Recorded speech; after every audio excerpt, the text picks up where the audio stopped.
2021년 8월 15일 주일 오감 예배 말씀과 광고 나눔하도록 합니다. 사회적 거리두기 4단계 신규 적용 조치가 내려졌죠.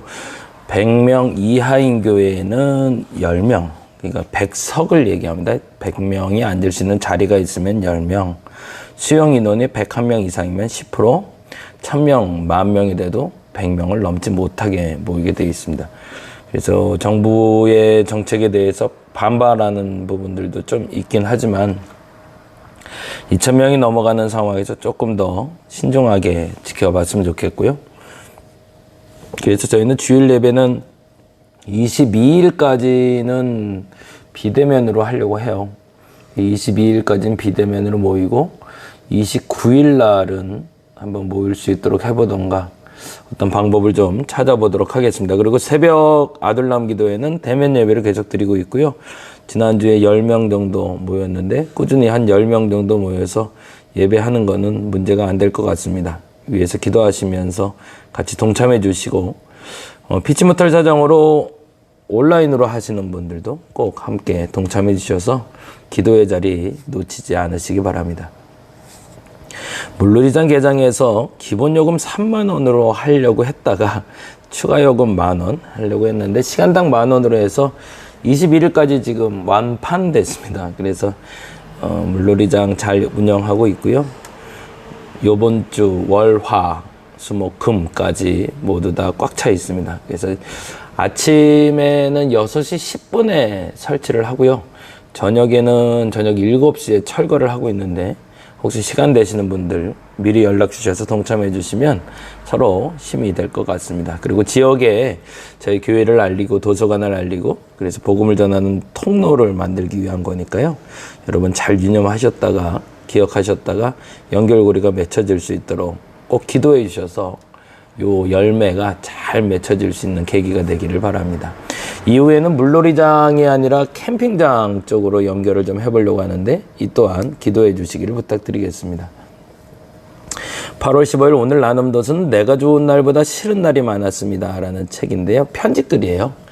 누가 누구에게 쓰는 편지글처럼 기록되어 있는데 오늘 그 얘기는 조금 이따 나누기로 하고요.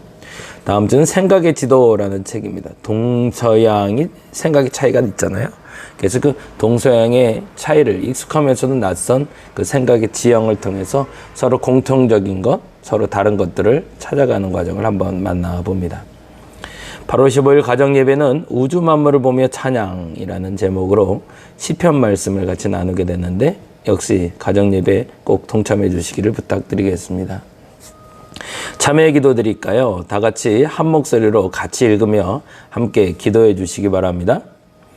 전 세계를 향하신 하나님의 뜻을 분별하게 하시고 나의 작은 성공에 기뻐하고 감사하기 전에 세계의 고난에 가슴 아파할 줄 아는 마음을 주시옵소서.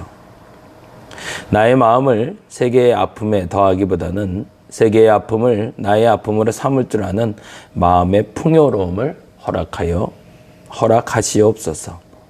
이기주의에 기초한 감사보다는 모든 사람이 함께 감사할 수 있는 감사를 만들어 나갈 수 있는 우리가 되게 하시옵소서. 그리하여 나와 내가 함께 감사를 지키도록 은혜를 베풀어 주시옵소서. 예수님의 이름으로 기도합니다. 아멘. 사제 확인 들으시기 바랍니다. 창세기 50장 17절에 이런 말씀이 있습니다. 너희는 이같이 요셉에게 이르라. 내 형들이 내게 악을 행하였을지라도 이제 바라건대 그들의 허물과 죄를 용서하라 하셨나니 당신 아버지의 하나님의 종들인 우리 죄를 이제 용서하소서. 아멘. 오늘 말씀은 구약에 있는 말씀이고요. 역대하 19장 2절에서 3절 말씀 같이 보도록 합니다. 같이 읽을까요? 하나님의 아들 선견자 예후가 나가서 여호사밧 왕을 맞아 이르되 왕이 악한 자를 덮고 여호와를 미워하는 자들을 사랑하는 것이 옳으니까? 그러므로 여호와께로부터 진노하심이 왕에게 임하리이다.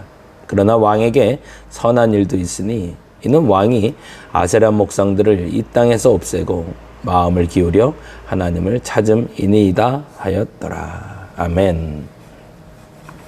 오늘은 일관되지는 않지만 때론 선합니다 라는 제목으로 같이 말씀 나누려고 합니다. 일관되지는 않지만 때론 선합니다. 함께 나눌 도서는 내가 좋은 날보다 싫은 날이 많았습니다 라는 변지영 작가의 글 함께 봅니다.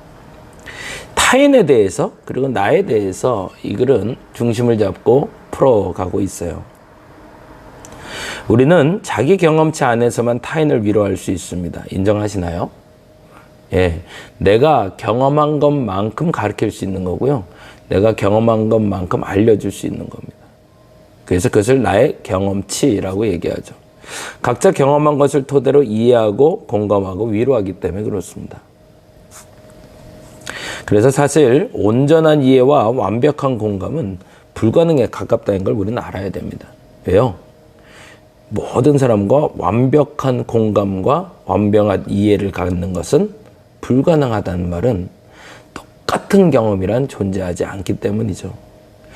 우리의 위로한 일은 언제나 그래서 어설프고 서투릅니다. 그래서 힘들어하는 사람들을 위해 막상 할 수 있는 일이 그닥 많지 않습니다. 그래도 최소한 어떻게 말해야 할지, 어떻게 대하는 것이 좋을지를 살피는 정도? 사실은 그것이 최선입니다. 그래서 그것이 위로가 됐다면 좋은 일이고, 위로가 되지 않는다고 한들 우리가 더 이상 할 수 있는 도리는 사실은 없다는 얘기입니다. 그래서 오늘의 책은 생각대로 되지 않는 삶에 지쳐있는 사람을 위로하기 위해 쓴 편지들을 묶어 펴내고 있다고 말합니다. 그러한 이야기들의 묶음책이 바로 오늘의 책이 됩니다. 이 책을 읽어야 될 이유가 되기도 합니다. 그렇다면 나에 대해서는 어떻게 이해해야 될까? 타인은 그렇다 치고 타인은 다 이해할 수 없어. 타인의 경험을 내가 다 할 수 없기 때문이야 라고 말하는데 나에 대해서는 나는 어떠어떠한 사람이고 그래서 주변에 어떠어떠한 사람과 맞고 어떤 사람과는 맞지 않는다고 말할 수 있을까? 심지어 내 성격은 이렇고 내 취향은 이렇다 라고 말할 수 있을까요? 불가능하다고 말합니다. 이 책은. 우리는 나에 대해서도 인정해야 됩니다. 나는 나에 대해 몇 개의 단어나 구절로 설명하면서 우리는 일관되지 않은 정보들을 자신도 모르는 사이에 있거나 제거하기 때문에 그렇습니다. 왜냐하면 사람들은 보통 일관적인 나를 만나고 싶어 하기 때문에 그렇습니다. 들쑥날쑥한 것 같지 않고 난 뭔가 좀 항상 무엇 하고 있다라고 말하고 싶어 한다는 거죠. 그래서 자기소개서에 이렇게 쓰는 사람은 없습니다. 침착하면서도 경솔하고 게으르면서도 성실하고 외향적이면서도 내성적이다. 이렇게 쓰는 사람이 있을까요? 왜 뭐가 잘못됐을까요? 네, 맞습니다. 침착하며 경솔할 수 없고 게으르며 성실할 수 없고 외향적이며 내성적일 수 없다라고 우리는 말하기 때문에 그래요. 일관적이지 않으면 나를 모르는 걸로 우리는 이야기하고 있기 때문에 그렇죠. 어떻게 침착한다고 쓰면서 저렇게 경솔하지? 라고 얘기할 수 있는 거죠. 우리는 대개 자기 자신에 대한 정보를 일관되게 한 방향으로 통일해서 갖기를 선호합니다. 그래야 뭔가 자신을 파악한 것 같고 미래 행동에 대해 예측하거나 통제하기 쉬울 것처럼 느껴지기 때문에 나는 원래 침착한 사람이기 때문에 침착하게 일할 수 있어 라던가 나는 원래 게으르기 때문에 이 이상은 못해 라던가 그래서 미래 행동을 예측하는데 그게 맞냐라는 얘기죠. 하지만 그렇게 한다고 해서 일관되지 않은 부분들은 사라지는 것은 아닙니다. 오히려 내 안에 여전히 일관적이지 않은 것들은 당당하게 살아남아 나라고 자꾸 이야기합니다. 너 원래 게을러. 너 원래 분노쟁이야. 라고요. 그래서 차라리 이러한 점을 받아들이면 그것만으로도 마음속 흔들림을 줄일 수 있습니다. 무슨 말일까요? 나는 일관적이지 않다.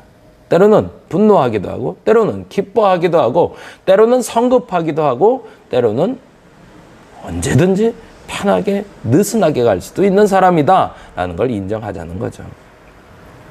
그래서 책은 말합니다. 타인에 대해서 잘 알고 있다고 말하지 말라고. 그리고 나에 대해서도 잘 알고 있지 않다고 그렇게 말하라고 얘기합니다. 그걸 차라리 인정하면 정말 타인도 나도 더 잘 알게 될 거라는 겁니다. 이해가 되시죠? 우리는 일관적이지 않습니다. 단지 일관적이려고 노력할 뿐이죠. 그리고 때때로 선할 뿐이지 우리는 항상 선하지도 않습니다. 성경에 그런 사람을 잠깐 만나보려고 합니다. 아사의 아들 여호사밧이 대신하여 왕이 됐답니다. 오늘은 이 여호사밧 이야기를 하려고 하는데 여호사밧이 스스로 강하게 했대요. 이 스스로 강하게 했다는 단어를 성경 3절에는 이렇게 표현하고 있습니다. 여호와께서 여호사밧과 함께 하셨으니 이는 그의 조상 다윗의 처음 길로 행하여. 그게 스스로 강하게 한 거였어요. 여호사밧이 스스로 왕이 돼서 강하게 한 방법은 그의 조상 다윗의 처음 길대로 다윗처럼 살았다라는 거예요. 그 말은 다른 말로 4절에 주황색으로 써 있는 대로 하나님께 구하고 그의 계명을 지켰다는 거죠. 그게 스스로 강하게 하는 방법입니다. 저와 여러분이 이 방법으로 강해지길 바랍니다. 여러분 강해지셔야 됩니다. 나약해지지 마셔야 됩니다. 근데 강해질 수 있는 방법은 하나님께 구하고 그의 계명을 지키는 겁니다. 그러므로 그가 하나님의 계명을 지키고 하나님을 구하자 하나님은 그를 견고하게 강하게 하셨다는 거죠. 그리고 이렇게 합니다. 유다 무리가 여호사밧에게 예물을 드렸으므로 그가 뭐 했대요? 예, 부귀와 영광을 크게 떨쳤대요. 하나님이 주신 복이죠. 여호사밧은 하나님 앞에 바로 섰을 때 하나님이 그를 강하게 하시고 부귀와 영광을 주셨다는 거예요. 그런데가 문제죠. 여호사밧이 부귀와 영광을 크게 펼쳤다는 말이 17장에 나왔고 18장에 그 말이 반복돼서 이렇게 얘기합니다.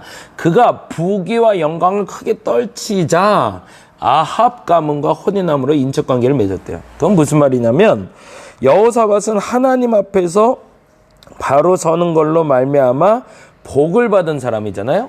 근데 그 복을 주시자마자 그 복을 가지고 악한 사람인 아합과 혼인하면서 친구 관계를 맺었다는 겁니다.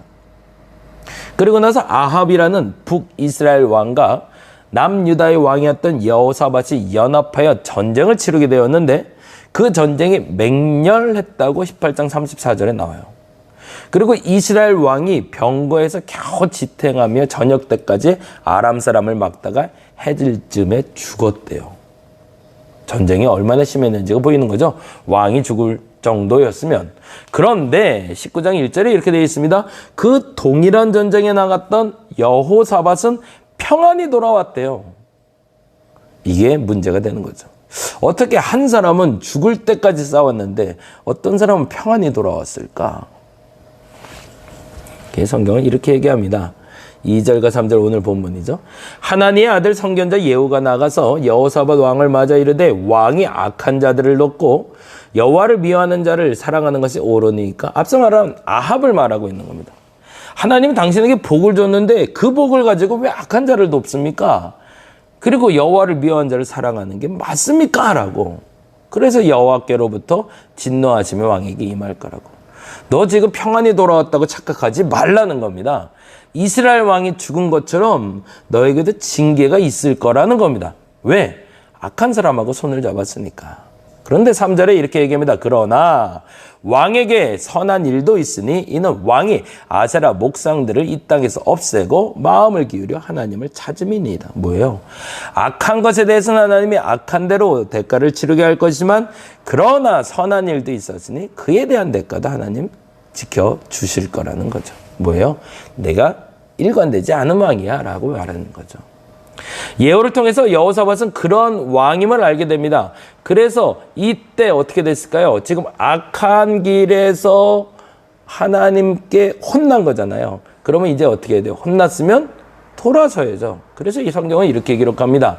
4절에 보니 조상들의 하나님 여호와께로 다시 돌아오게 했답니다. 백성들을. 그리고 5절에 재판관을 세우되 성은받아 있게 했고 6절에 그 재판관들이 여호와를 위하여 할 것인지를 살피게 했답니다. 뭐 한 거죠?